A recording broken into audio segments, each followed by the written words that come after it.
Hello friends. तो वर्षा दिन वर्षा पागरे रागुआ रागुआ माछ झोल खाइया को बहुत भल लगे। तो माछ तो आसी जाइए, मुझे धुआ धुई कर लुण हलदी गोल भल भाव में मिक्स करदेली।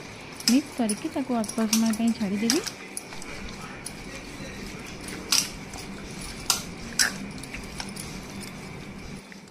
माछ को पकई दौचे तेल पूरा गरम करके माछ को कड़ा भाव में भाजीदेवी।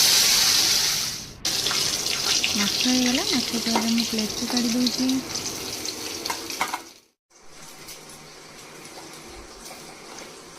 मो माछ भाजती मामा ये बस मसला प्रिपेरेसन कले। आलू टे कटाकटी कले बसिकी एवं मसला भी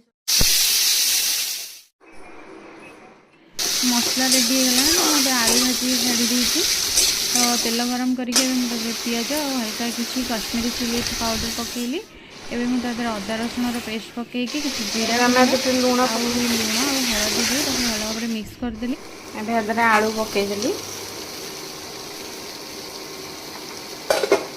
आलू को मसला सहित भल भाव में मिक्स कर दूचे। तापर मुझे पानी पकईदेवी।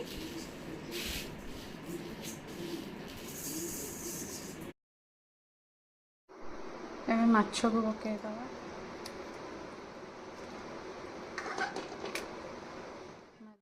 प्लेट को हो